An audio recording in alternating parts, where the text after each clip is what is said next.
All right, welcome back. So what we do next is to go back to our tab and come back to the initial canvas that's on the Canva website. Come back here, and then we are back on the color palette.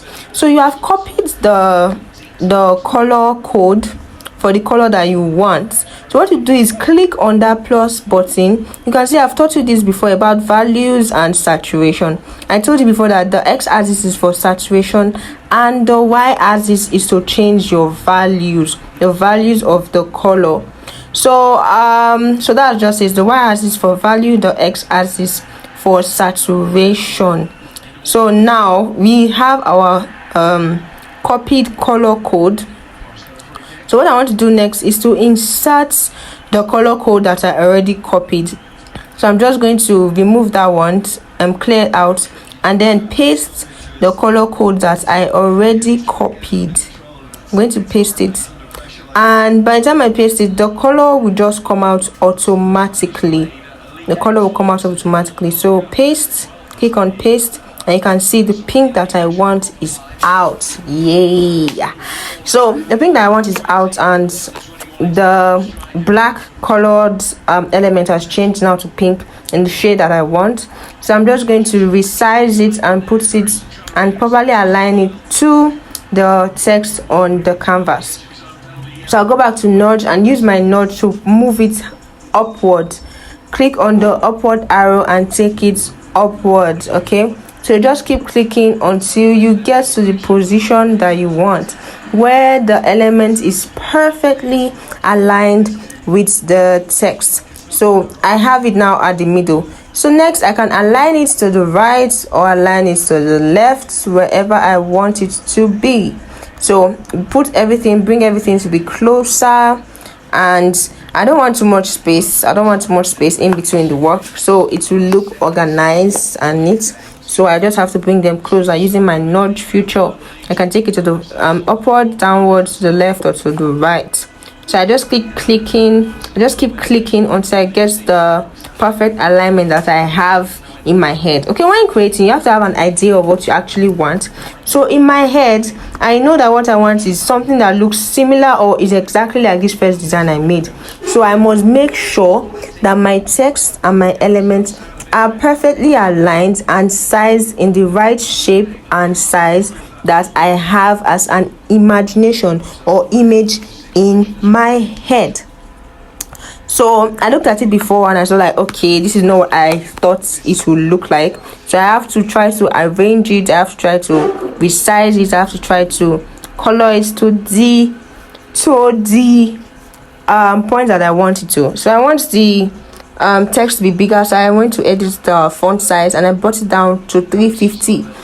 So I've increased the head size, so I also have to increase the size of the dent text. So edit again and bring it from 300 to 350.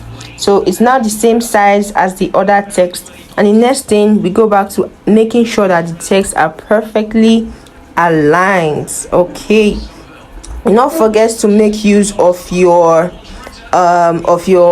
grid lines, of your alignment lines. You see, when they show purple, you know it is in the perfect position, it is in the right position.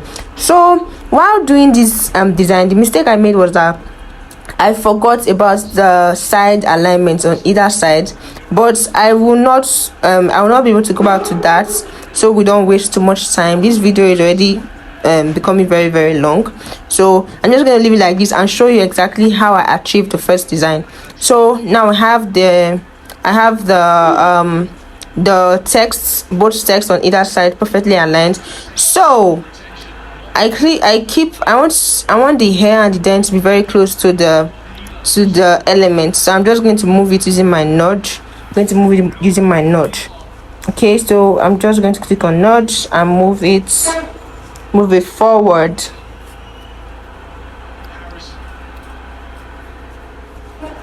Okay, there we have it.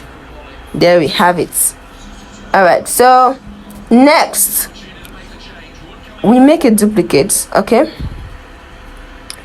but before making a duplicate, when you click on those three arrow buttons, you can see these things that come out, these features that come out. We have the select multiple, send to the back, send to the front, delete, lock, link, and all these features. These are features that you can play around with and use to move your text or to make it easier for you when working.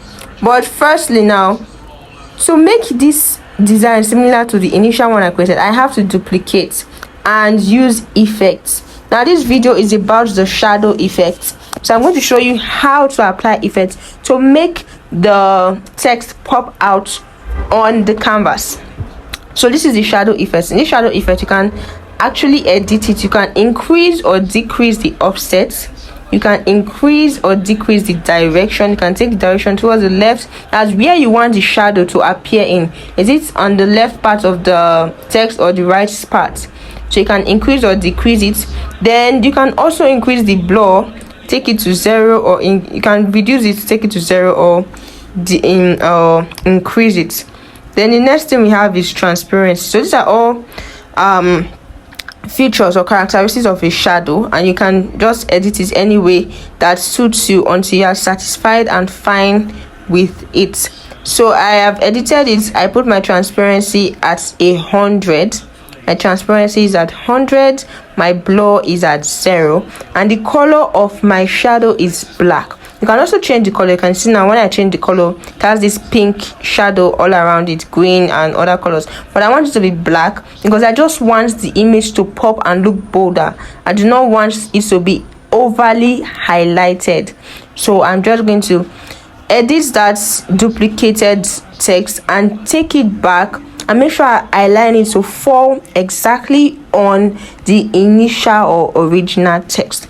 So this will bring me back to using my nudge feature to take it back. Make sure you click on the text when you want to edit it. So to take it back, to make sure that it is on the same lines as the original text. So use your nudge. Now I'm working on the duplicated edited text that has been given the shadow effect.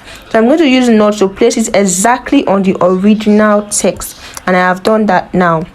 Now if you look at it very well, the hair is popping, the hair text is popping, and the den is just like subtle behind. It's like the den is just behind the other text.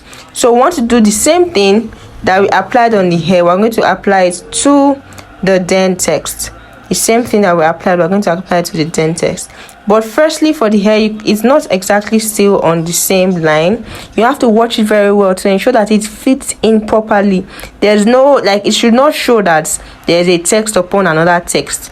So everything should align very well until it is perfectly mixed and perfectly blended. Okay, so I think it's fine now and we have it perfectly blended. So back to the den text. So I'm going to do the same thing I did with the hair. I'm going to duplicate the text, pressing you can see the duplicate feature up above the den text. I'm going to click duplicate. Now we have two of this, so I'm going to bring it down and click on the effect and add my shadow effect to it again. So I'm going to click on the effect. You can see there are different type of effects. You can lift it. There's hollow, there's splice, there's echo, there's glitch is like this TikTok feature. This feature they use on TikTok to do their thumbnails and stuff. So there's also background. You can add background to a particular text, and you can change the background color of your text. You can change the background color of your text to any color of your choice. So this depends on the type of design that you're trying to do or the type of creation you're trying to achieve. But for the purpose of this particular one we're doing, I'm not going to add any background. What I'm working with is the shadow effect. I'm working with the shadow effect to make my text pop out. Okay, I do not want it to be subtle and to the back. I want it to pop. I want it to come out. I want it to be the first thing that you see when you look at this design. So I'm going to edit sorry, excuse me. I'm going to edit the shadow effect to the same or as the same way I edited the text for the hair. So I'm going to edit it to be exactly the same way and then fit it into the original den text. I'm going to place it on top of it and then use my nudge feature to perfectly align it till they are on the same line in the same size, so they do not look different or separate from each other.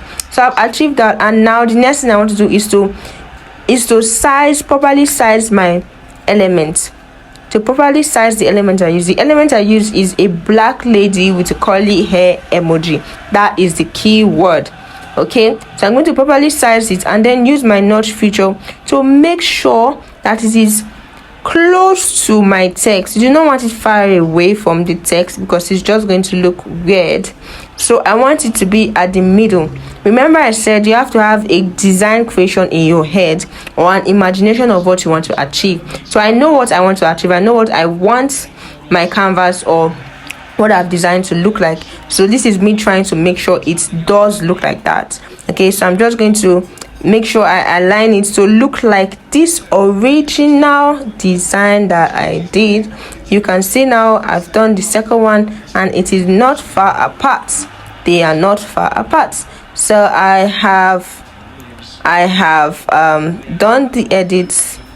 Now I'm just going to continue resizing it, and the next thing you can do is, now I told you can use this select multiple and the rest, so you can select like all the text, the elements, and group them together so you can easily move them and not stress yourself moving when you want to edit, moving it one after the other.